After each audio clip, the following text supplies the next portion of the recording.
చంద్రబాబు సర్కార్కి ఎదురు దెబ్బ తగులుతోంది. నేరుగా ఎన్జీటీ జోక్యం చేసుకుంది. చంద్రబాబు ప్రభుత్వం చేస్తున్న హంగామాకి అడ్డుకట్ట పడుతోంది. దీంతో కరేడు భూముల వివాదం కొత్త మలుపు తిరుగుతున్నట్టయింది. కరేడు రైతుల ఆందోళన రాష్ట్ర వ్యాప్తంగా సంచలనం రేకెత్తించింది. ఒక్కసారిగా నేషనల్ హైవేని దిగ్బంధించినటువంటి కాలంలో కరేడు చుట్టూ అందరి దృష్టి మళ్ళింది.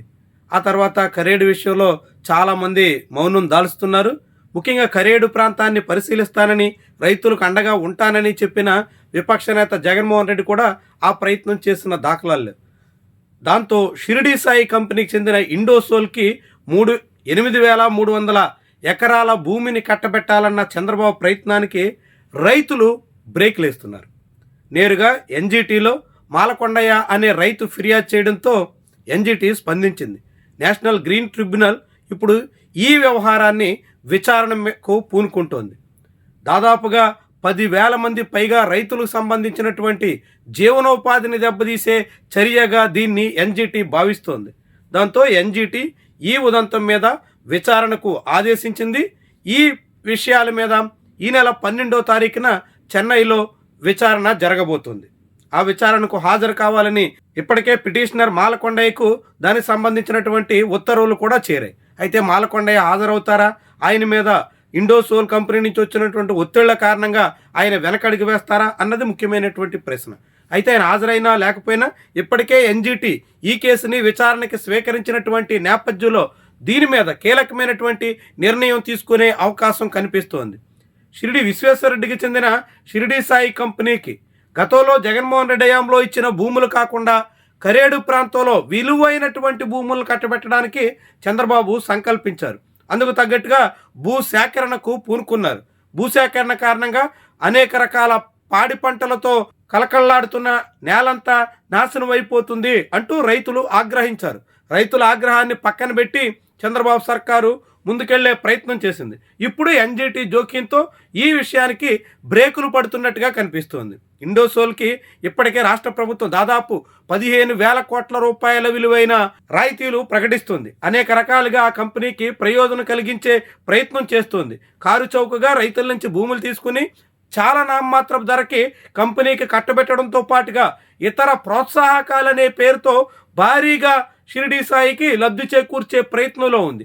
దీన్ని తెలుగుదేశం పార్టీలోనే చాలామంది అంగీకరించట్లేదు. అనేక మంది టీడీపీ నేతలు కూడా షిరిడి సాయి విశ్వేశ్వరరెడ్డికి ఎలా అప్పనంగా భూములు ఇస్తారు అంటూ అభ్యంతరం పెడుతున్నారు. చంద్రబాబుకి ఒకనాటి సన్నిహితులుగా గుర్తింపున్న ఏబి వెంకటేశ్వరరావు లాంటి రిటైర్డ్ ఐపీఎస్ అధికారులు కూడా దీని మీద తీవ్రమైన ఆందోళన వ్యక్తం చేస్తున్నారు. అదే సమయంలో ఆమ్ ఆద్మీ పార్టీ లాంటి అనేక పార్టీలు, సిపిఎం సహా వివిధ లెఫ్ట్ పార్టీలు ఈ ఉద్యమంలో ముఖ్యమైనటువంటి భూమిక పోషిస్తున్నాయి. ఈ తరుణంలో ఇప్పుడు మాలకొండయ్య 12వ తారీఖున చెన్నైలో జరిగే ఎన్జీటీ గ్రీన్ ట్రిబ్యునల్ విచారణకు హాజరవుతారా? హాజరైతే ఎన్జీటీ ఎలాంటి నిర్ణయం తీసుకుంటుంది? స్టే ఇస్తే షిరిడి సాయి కంపెనీ వ్యవహారం ఎటు మళ్ళుతుంది? ఇవన్నీ కూడా కీలకమైనటువంటి విషయాలు. ఇండోసోల్ కంపెనీ వచ్చిందని, ఆ కంపెనీ ద్వారా 1,000 మందికి ఉపాధి కూడా కల్పించేశామని ప్రభుత్వం ఇప్పటికే రికార్డుల్లో చూపిస్తోంది. దాదాపు 16,000 మంది రైతులు, కూలీలు, ఆ భూముల మీద ఆధారపడినటువంటి వాళ్ళ జీవనోపాధి దెబ్బతింటుందని స్థానికులు ఆందోళన వ్యక్తం చేస్తుంటే 3-4 వేల మందికి ఉపాధి కల్పించడమే తమ ఘనతగా ప్రభుత్వం సూత్రీకరిస్తుంది. అలాంటి ప్రచారాన్ని చేస్తుంది.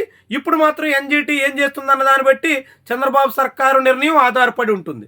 చంద్రబాబు సర్కారు తీసుకున్న నిర్ణయం మీద 8,340 ఎకరాలు పైబడినటువంటి భూ సేకరణ మీద ఎన్జీటీ మాత్రం స్టే ఇస్తే ఆ తర్వాత చంద్రబాబు సర్కారుకి చాలా పెద్ద సమస్య అవుతుంది. ఇది మరికొంతకాలం పాటు కాలయాపన చేయడం అనివార్యం అవుతుంది. కరేడు విషయంలో చంద్రబాబు సర్కారు ఇరుక్కున్నట్టు అవుతుంది. మరి ఈ ప్రభుత్వానికి ఎన్జీటీ తల బొప్పి కొట్టే నిర్ణయాన్ని తీసుకుంటుందా? దానికన్నా ముందుగా మాలకొండయ్య నిజంగానే పిటిషన్దారుడు విచారణకు హాజరవుతారా? విచారణకు హాజరు కానివ్వకపోతే అప్పుడు ఎన్జీటీ నిర్ణయం ఎట్టా ఉంటుంది? ఏమైనా మొత్తంగా ఇదొక కీలకమైనటువంటి పరిణామంగా చూడాల్సి ఉంటుంది. రాష్ట్ర వ్యాప్తంగా సంచలనంగా మారిన కరేడు భూముల విషయంలో చంద్రబాబు సర్కారుకి ఎదురు దెబ్బ తప్పదా అనే అభిప్రాయం బలపడుతోంది.